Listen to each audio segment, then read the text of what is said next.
నమస్తే, తెలుగు రాజ్యంకి స్వాగతం. నేను మీ సంధ్య. రాజకీయ ముసుగులో నేర సామ్రాజ్యం ఎలా పెరిగిపోతోంది, అలాగే రాజకీయాల నేపథ్యానికి సంబంధించి అప్పట్లో కక్షలు కార్పణ్యాలు ఎలా ఉండేవి, హత్యలు ఇంత దారుణంగా జరిగేవి, ఇలాంటి అనేక అంశాలను పొందుపరిచి రామ్ గోపాల్ వర్మ ఒక అద్భుత సినిమాను రూపొందించారు. అది ఆ టైంలో చాలా పెద్ద సెన్సేషన్గా నిలిచింది. దీనికి కథ అందించింది ఎవరో తెలుసా? మణిరత్నం గారు. ఆ సినిమానే గాయం. జగపతి బాబు గారి నటనను మరో స్థాయికి తీసుకెళ్ళి ఇది కదా జగపతి బాబు అని నిరూపించిన సినిమా గాయం.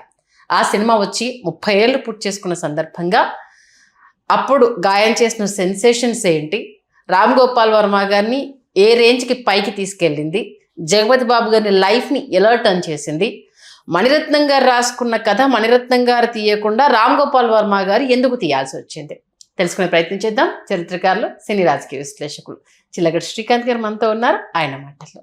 శ్రీకాంత్ గారు నమస్తే. నమస్కారం సంధ్య గారు.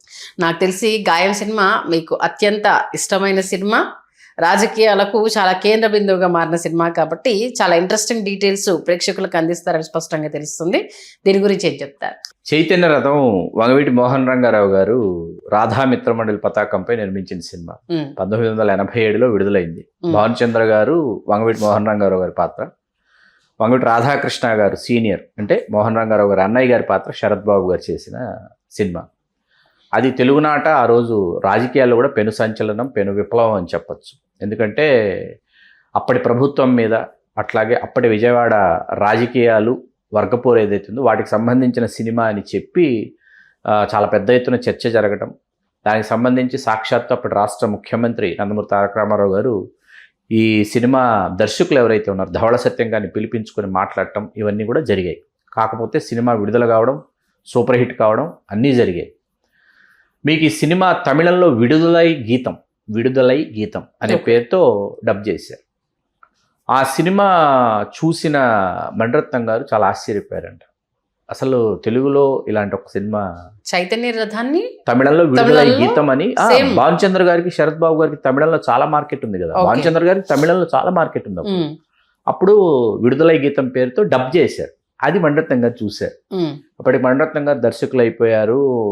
మౌనరాగం, నాయకన్ ఇవన్నీ కూడా వచ్చేసాయి అప్పటికి. వచ్చిన తర్వాత చూసి ఇలాంటి ఒక సినిమా చెయ్యాలి అని మణిరత్నం గారి దృష్టిలో పడిపోయింది. ఈలోపు ఏం జరిగిందంటే 1989 అక్టోబర్ 5 అనేది శివనామ సంవత్సరం అనమాట. శివ సినిమా విడుదలై ఆంధ్రదేశాన్నే కాకుండా తెలుగు సినిమా పరిశ్రమను కూడా ఉలిక్కి పడేలా చేసింది. రామ్ గోపాల్ వర్మ గారు విజయవాడ సిద్ధార్థ కళాశాల, అట్లాగే డిఆర్ఆర్ ఈ కళాశాలల్లో జరిగేటటువంటి సంఘటనలను అన్నింటినీ తీసుకొచ్చి ఆయన హైదరాబాద్ నేపథ్యంలో కథ చెప్పాడు. చెప్పిన తర్వాత ఇది ఉదయం పేరుతో తమిళంలో విడుదలైంది. వెంటనే అక్కడ డబ్ చేసి విడుదల చేస్తే అక్కడ చాలా పెద్ద హిట్ అయింది ఉదయం. అది మణిరత్నం గారు చూసి రామ్ గోపాల్ వర్మ గారిని అడిగారు, పరిచయం పెంచుకున్నారు, ఇద్దరు సన్నిహితులు అయిపోయారు. ఎట్లా చేసావు, ఈ పాత్రలు ఎక్కడి నుంచి వచ్చాయి, ఈ సన్నివేశాలు ఎక్కడి నుంచి వచ్చాయి అంటే రామ్ గోపాల్ వర్మ గారు ఆయన విజయవాడ నేపథ్యం, ఆయన విద్యార్థి కదా విజయవాడ, అవన్నీ వాటిన్నింటి గురించి చెప్పిన తర్వాత ఆయనకు ఆసక్తి పెరిగి ఆ క్రమంలో మణిరత్నం గారు ఏం చేశారంటే విజయవాడకు వచ్చి నెల్లాళ్ల పాటు విజయవాడలో ఉండిపోయారు. ఆయన మణిరత్నం గారు ఉండిపోయి ఈ వర్గం వాళ్ళని ఆ వర్గం వాళ్ళని కలుసుకుని వాళ్ళందరి దగ్గర కూర్చుని ఆయా పాత్రలు ఎట్లా ఉండేవి, వాళ్ళు ఎట్లా ప్రవర్తించేవాళ్ళు, వాళ్ళు ఎట్లా స్కెచ్లు గీసేవాళ్ళు, ఎట్లా ఒకరినొకరు అంతమొందించుకోవడానికి ఏ విధంగా ప్రవర్తించేవాళ్ళు, ఇవన్నీ రాసుకుని చాలా అద్భుతంగా ఆయన 2 స్క్రిప్ట్స్ తయారు చేసుకున్నారు. ఒకటి దళపతి, ఒకటి గాయం. దళపతి ఆయన తెరకెక్కించారు. అది మనకు మహాభారతం, కర్ణుడు ఇవన్నీ చెప్తారు, అవన్నీ చెప్తాడు. కానీ చెప్పాలనుకునేది పూర్తిగా విజయవాడ రాజకీయాలు, వర్గపోరు, ఆధిపత్యం, అవన్నీ మనకక్కడ మమ్ముటి గారు పోషించిన పాత్ర కావచ్చు, అవన్నీ సజీవ పాత్రలు, రజనీకాంత్ గారు పోషించిన పాత్ర కావచ్చు, అట్లాగే ఇవన్నీ కూడా సజీవంగా ఉన్నట్టు నాగేష్ గారి పాత్ర కూడా నిజంగా ఉన్న పాత్ర. ఇవన్నీ అద్భుతంగా తెరకెక్కిచ్చారు. ఇది పూర్తయిన తర్వాత మీకు మన మణిరత్నం గారు ఏంటంటే ఆయనకు సమయం లేకపోవడంతో ఆయన వేరే కథతో వేరే సినిమా చేద్దాం అనుకుని ఆలోచిస్తున్నారు. అప్పుడు రామ్ గోపాల్ వర్మ గారు ఒక కథ తయారు చేసుకుని రామ్ గోపాల్ వర్మ గారు ఏమన్నారంటే నేను మీకు ఒక కథ ఇస్తా, మీరు నాకు ఒక కథ ఏంటి, నా కథతో మీరు డైరెక్షన్ చేయండి, మీ కథతో నేను డైరెక్షన్ చేస్తున్నారు. అలా రామ్ గోపాల్ వర్మ గారు తయారు చేసిన కథ దొంగ దొంగ, ఓకే, తిరుడా అది బండత్తం గారు తెరకెక్కించారు. గాయం రామ్ గోపాల్ వర్మ గారు తెరకెక్కించారు. తెరకెక్కించిన తర్వాత ఏమైందంటే ఇందులో ఉన్నటువంటి పాత్రలు ఏదైతే చరణ్ రాజు గారు పోషించిన మోహనకృష్ణ, ఇది వంగవీటి రాధాకృష్ణ గారి పాత్ర అని చెప్తారు. వంగవీటి రాధాకృష్ణ గారిని అంతమొందించిన తర్వాత ఆయన తమ్ముడైనటువంటి దుర్గా పాత్ర, అది వంగవీటి మోహన్ రంగారావు గారి పాత్ర. దుర్గా ఏం చేశాడు అన్నది మిగతా కథ అన్నది తెరకెక్కించారు. దీన్ని కూడా రామగోపాల్ వర్మ గారు ఎంత వ్యూహాత్మకంగా, ఎంత చాకచక్యంతో, ఎంత తెలివితేటలతో, ఎంత మేధావితనంతో చెప్తాడంటే ఈ విజయవాడ హత్యా రాజకీయాలు, విజయవాడ వర్గపోరు, విజయవాడ ఆధిపత్యాన్ని హైదరాబాద్లో జరుగుతున్నట్టు చూపిస్తాడు ఆయన. మనల్ని భ్రమింపజేస్తాడు. ఇది హైదరాబాద్ కథ అంటాడు. గురునారాయణ అనే పాత్రను తీసుకొచ్చి ఆ పాత్ర తెలంగాణ యాసలో మాట్లాడుతూ కోట శ్రీనివాసరావు గారు పోషించిన పాత్ర, పక్కన తనికేళ్ల భరణి గారి న్యాయవాది పాత్ర, అట్లాగే మీకు సర్కార్ పాత్ర రామిరెడ్డి పాత్ర, దుర్గాదొక వర్గం, సర్కార్దొక వర్గం, గురునారాయణదొక వర్గం, దుర్గదొక వర్గం. గురునారాయణ దగ్గర సర్కార్ ఉన్నాడు, గురునారాయణ చెప్పినవన్నీ సర్కార్ చేస్తున్నాడు. గురునారాయణ క్రియాశీలక రాజకీయాల్లో ఉన్నాడు, దుర్గ ఇంకా క్రియాశీలక రాజకీయాలకు రాలేదు. క్రియాశీలక రాజకీయాలకు దుర్గ వస్తే ఎట్లా ఉంటుంది అన్నది నేపథ్యంలో ఉంటుంది. దీనిలో అద్భుతంగా మనకు రేవతి గారి పాత్ర, ఊర్మిళ గారి పాత్ర, సీతారామ శాస్త్రి గారి పాత్ర, శివకృష్ణ గారి పాత్ర, నారాయణరావు గారి పాత్ర నాకు చాలా ఇష్టం. దుర్గ మామగా చేశారు, జగపతి బాబు గారు మామయ్య చేసి, నారాయణరావు గారి పాత్ర, బాలయ్య గారి పాత్ర కూడా చాలా బాగుంటుంది. బెనర్జీ గారు చేసినటువంటి పాత్ర చాలా బాగుంటాయి. బెనర్జీ గారు చేసినటువంటి పాత్ర అద్భుతం అండి సినిమా. రసూల్ ఎల్లోర్ గారికి బెస్ట్ ఫోటోగ్రాఫరు, తర్వాత ఉత్తమ గీత రచయితగా సీతారామ శాస్త్రి గారు, ఉత్తమ సహాయ నటిగా మన ఊర్మిళ గారు, ఉత్తమ దర్శకుడిగా రామ్ గోపాల్ వర్మ గారు, ఉత్తమ ఎడిటర్గా శంకర్ గారు, ఉత్తమ ఆడియోగ్రాఫర్గా శ్రీనివాసన్ గారు. 6 నంది అవార్డులు వచ్చినాయి సినిమాకి, టైమ్ సినిమాకి 6 నంది అవార్డులు వచ్చినాయి. అలాగే సీతారామ శాస్త్రి గారి పాత్రని వినియోగించుకున్న తీరు, నెగ్గదీసి అడుగు ఈ సిగ్గులేని సమాజాన్ని, అద్భుతం అన్నమాట. పాట కావచ్చు, అది కావచ్చు, వాళ్ళు చేసినటువంటి ప్రయత్నం నిజంగా. మరీ ముఖ్యంగా ఏంటంటే అప్పటికి జగపతి బాబు గారికి వరుస ఫ్లాపులు అండి, వరుసగా ఫ్లాపులు అయిన తర్వాత ఆయన కెరీర్లో, ఆయన ఖాతాలో ఫస్ట్ హిట్ పెద్దరికం అండి. ఓకే, పెద్దరికం తర్వాత ఏంటంటే అప్పటి వరకు మీకు మొదటి సినిమా, రెండో సినిమాలో కూడా జగపతి బాబు గారు డబ్బింగ్ చెప్పారు. సింహస్వప్నం బాగా గుర్తుంది, డ్యూయల్ రోలు. దాని తర్వాత అడవిలో అభిమన్యుడు, జగపతి బాబు గారు డబ్బింగ్ చెప్తే జగపతి బాబు గారు అస్సలు ఆయన వాయిస్ బాగాలేదని గోల అనమాట. దాంతో ఘంటసాల రత్నకుమార్ గారు డబ్బింగ్ చెప్పడం మొదలుపెట్టారు. మీకు ఏ వాయిస్ అయితే బాగోలేదని అన్నారో ఆ వాయిస్ కావాలి నాకు రామగోపాల్ వర్మ గారు పెట్టించుకున్నారు. జగపతి బాబు గారు భయపడుతున్నారు, కాదండి వద్దండి అంటే, లేదు నువ్వే డబ్బింగ్ చెప్పు, నువ్వు డబ్బింగ్ చెప్తేనే ఈ పాత్ర ఒక రేంజ్లో ఎలివేట్ అవుతుంది, వేరే ఇంకెవరు చెప్పినా ఆ ఎలివేషన్ రాదు, ఆ మాట విను రామగోపాల్ వర్మ గారు పట్టుబట్టి జగపతి బాబు గారిలో కాన్ఫిడెన్స్ లెవెల్స్ పెంచి, జగపతి బాబు గారు ఈ ఫ్లాప్లు అవి వస్తున్న టైంలో వివి రాజేంద్ర ప్రసాద్ గారిని, ఒక సుప్రసిద్ధ నిర్మాత, ఏం చేస్తున్నాడా మీ వాడు అని అడిగేవారంట. ఏదో చేస్తున్నాడండి మావాడని ఈయన అనేవారంట. అంటే తర్వాత సుప్రసిద్ధ నిర్మాత ఒక ఇంటర్వ్యూ ఇచ్చి, జగపతి బాబు గారు సక్సెస్ అయిన తర్వాత మాట్లాడుతూ ఒక ఇంటర్వ్యూలో ఆ సుప్రసిద్ధ నిర్మాతని విలేకరులు అడిగారు, కాదండి మీరు జగపతి బాబు గారి గురించి మీరు చాలా ఖచ్చితంగా సక్సెస్ అవుతాడని మీరు నమ్మారంట, ఏంటి మీకు ఆ నమ్మకం అని అడిగారంట ఆ సుప్రసిద్ధ నిర్మాత. ఆ సుప్రసిద్ధ నిర్మాత చెప్పారంట, హీరో అనేవాడు టూ లీన్గా ఉండకూడదు బాడీ, హైట్ ఒక పర్ఫెక్ట్ హైట్ మ్యాచ్ అవ్వాలి హీరో అంటే.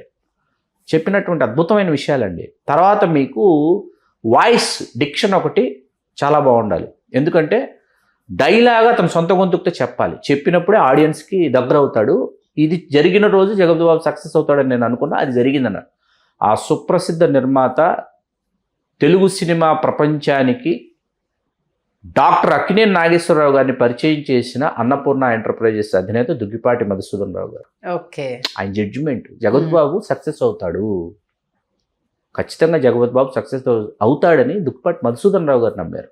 నమ్మి వివి రాజేంద్ర ప్రసాద్ గారిని అడిగేవారు, ఏంటి మేము డబ్బింగ్ చెప్పుకోవట్లేదంట సొంతంగా అంటే, ఏదోనండి వాడి వాయిస్ బాగోలేదంట. లేదయా బాగుంటుందయా చెప్పమను. ఇదే వచ్చి ఇంతే డిస్కషన్, ఇంతే కాన్వర్జేషన్. ఏదోనండి నేను చెప్పి చూస్తానని ఎవరు వివి రాజేంద్ర ప్రసాద్ గారు. ఫిలిం నగర్ దైవ సన్నిధానం ఉంది, ఈ దైవ సన్నిధానానికి నెలకు ఒకసారి ఖచ్చితంగా, నెలకేంటి వారానికి ఒకసారి దైవ సన్నిధానానికి వెళ్ళి అక్కడున్న దేవుళ్ళందరికీ కొబ్బరికాయలు కొట్టేటటువంటి ఒక ఆచారం పెట్టుకుని ఉండేవాడిని ఒకప్పుడు. వెళ్ళినప్పుడల్లా చైర్మన్ ఎవరు? వివి రాజేంద్ర ప్రసాద్ గారే.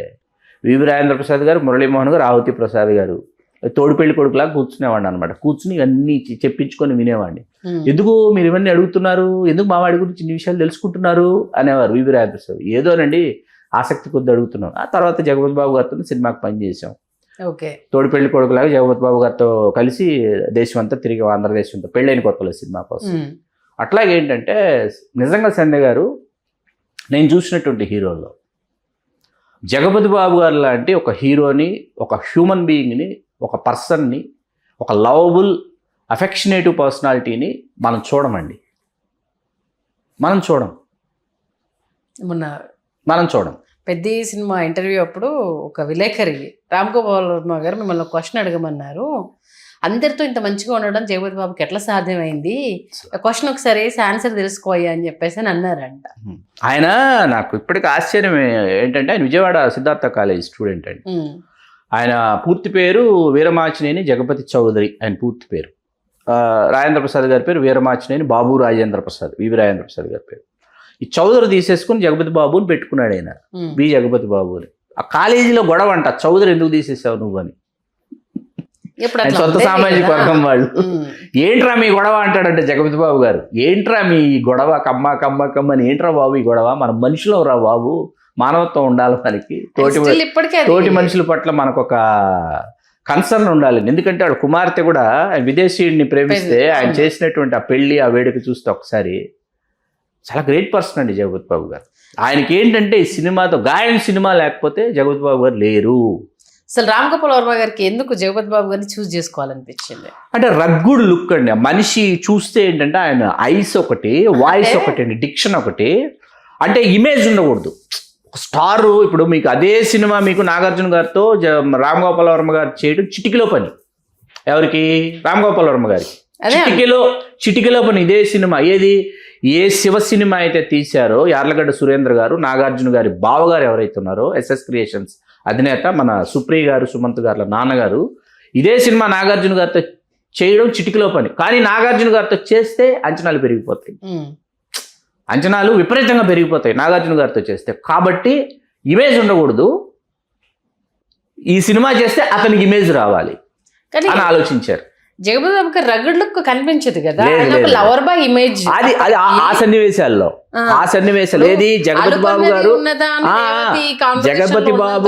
ఒప్పుకుంటా, జగపతి బాబు గారు రేవతి గారు ఉన్నటువంటి ఆ సమయంలో ఎంత అందంగా ఉంటాడంటే అంత అందంగా ఉంటాడు జగపతి బాబు గారు. మళ్ళీ ఇక్కడికి వచ్చేటప్పటికి ఒక్కసారిగా మీకు ట్రాన్స్ఫర్మేషన్ మాస్ లుక్ వచ్చేస్తుంది మీకు. అందుకే ఏంటంటే ఆ సినిమా నుంచే జగపతి బాబు గారిని ఆంధ్ర అమితాబ్ అని పిలవడం మొదలు పెట్టారు. ఒక అమితాబ్ బచ్చన్ గారిని గుర్తు చేశాడు ఆయన. అమితాబ్ బచ్చన్ గారు కొన్ని సినిమాలు ఉన్నాయండి, మీరు చూసారో చూడండి నాకు తెలియదు. ఏది సుహాగు, కాలియా, ఇలాంటి సినిమాలని చూస్తూ పెరిగాం మేము. దోదో అవర్ పాంచు, కాలాపత్తరు, ఈ సినిమాలన్నీ చూస్తూ అమితాబ్ బచ్చన్ అంటే మీకు చిరంజీవి గారిని అమితాబ్ బచ్చన్ గారిని ఒకేసారి చిరంజీవి గారు ఇలా శిఖరం ఎక్కుతున్నారు, అప్పటికి అమితాబ్ బచ్చన్ గారు శిఖరం ఎక్కేసి తాండవం చేస్తున్నారు. ఈ రెండింటి మధ్య ఒక ప్రేక్షకుడిగా, ఒక అభిమానిగా ప్రయాణం చేయడం అనేది మా తరానికి దక్కిన అదృష్టం. ఓకే. ఇప్పుడు అమితాబ్ బచ్చన్ గారు అంటే ఇప్పుడు ఆయన హైట్కి, అమితాబ్ బచ్చన్ గారు ఆయన హైట్కి డ్యాన్స్ చేయడం అనేది లావారిష్ అనే సినిమాలో ఆయన తెరయంగనేమే పాటలో మీకు వచ్చేసి ఆడవాళ్ళకు సంబంధించినటువంటి ఎన్ని వేషాలు వేయాలి అన్ని వేషాలు వేసి, ఎన్ని విన్యాసాలు చేయాలి అన్ని విన్యాసాలు చేస్తారు.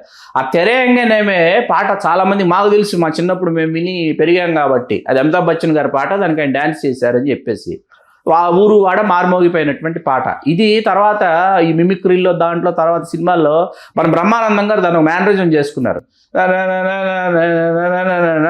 మందుబాట్లు పెట్టి చిన్నపిల్లలందరికీ ఏంటంటే బ్రహ్మానందం గారు పాడిన పాట అనుకున్నారు.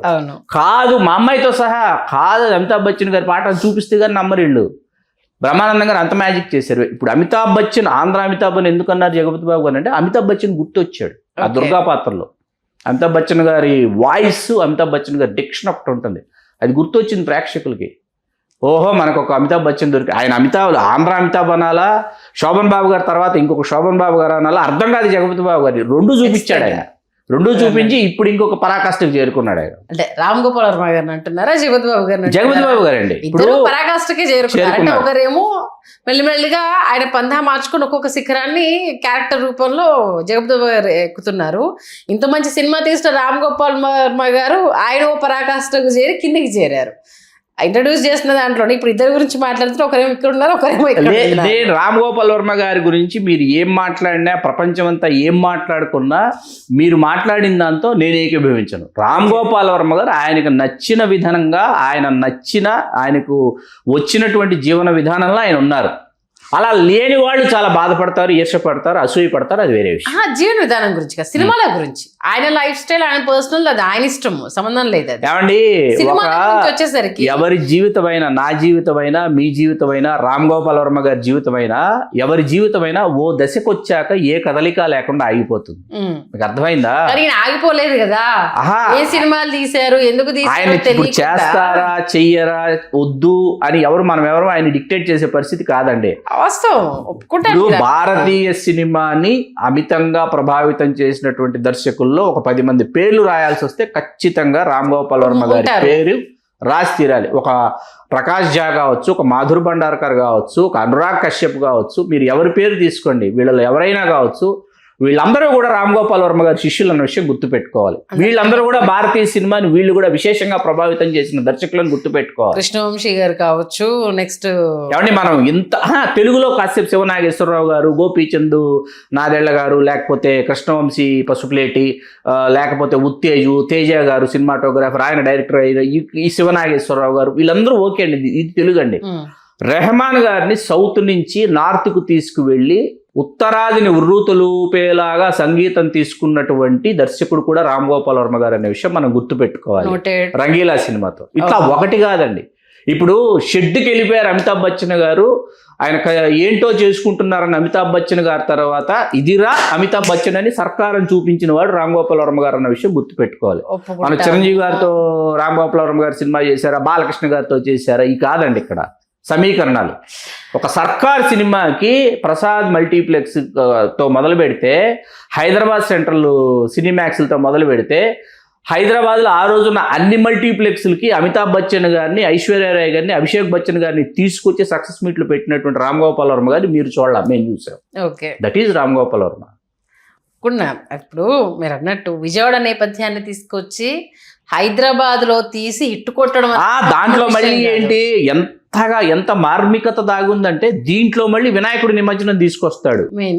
వినాయకుడి నిమజ్జనం తీసుకొచ్చి సర్కార్ వచ్చేసి బాంబు పెట్టాడు, బాంబు పెట్టినటువంటి చోటికి దుర్గా వస్తాడు, దుర్గా వచ్చేసి చచ్చిపోతాడంటే భరద్వాజ, శివకృష్ణ గారు చేసిన పాత్ర భరద్వాజ వచ్చి ఇట్లా జరుగుతోంది, నువ్వు సహకరిస్తే వాళ్ళని మనం మట్టు పెట్టచ్చని అదే బాంబుకి వాళ్ళు గురి కావడం అనేది చూపిస్తాడు, సర్కారు ఇదవటం అనేది చూపిస్తారు. కానీ గురునారాయణ మాత్రం బ్రతికే ఉన్నాడని చెప్పి ఆ తర్వాత చేసిన గాయం గురించి ఎంత తక్కువ మాట్లాడుకుంటే అంత మంచిది, అది వేరే విషయం, గుర్తు చేసుకోవద్దు.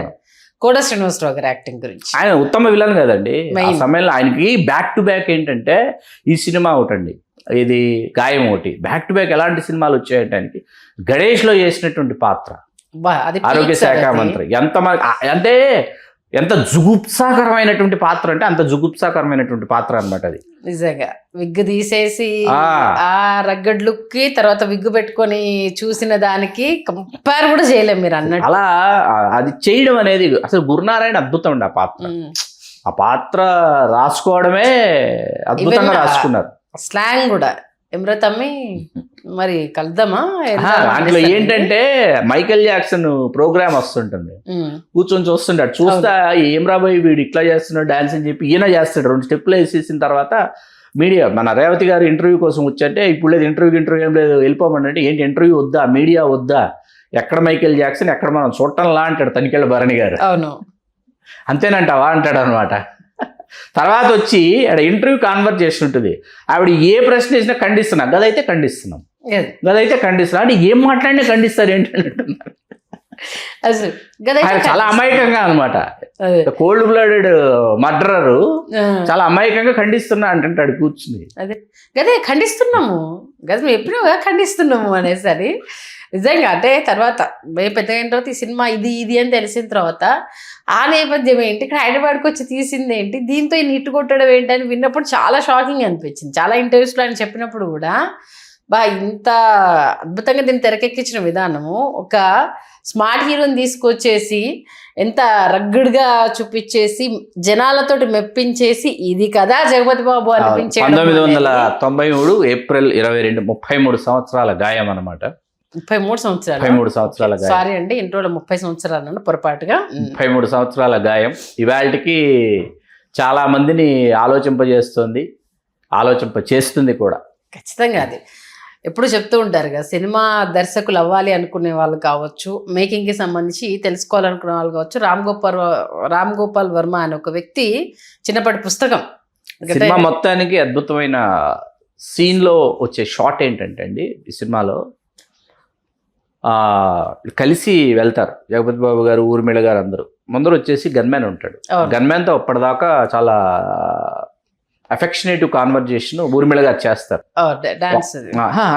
అదే అయిపోయిన తర్వాత, చేసిన తర్వాత ఒక్కసారిగా అటాక్ జరుగుతుంది. అటాక్ జరిగి ఎప్పుడైతే ఈవిడ ఎవరితో అయితే మాట్లాడుతుందంటే ఫస్ట్ షాట్ వాడిదే అనమాట. వాడు పడిపోతాడు.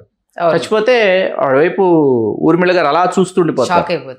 దర్శకుడు ఏం చెప్పదలుచుకున్నాడంటే ఇలాంటి కథ చెప్పబోతున్నానని చెప్తాడు అనమాట. పాత్రలు చాలా ఉంటాయి అనేసి. ఇంత మాట్లాడి మనం సంగీతం గురించి మాట్లాడలేదు, కీరవాణి గారి గురించి.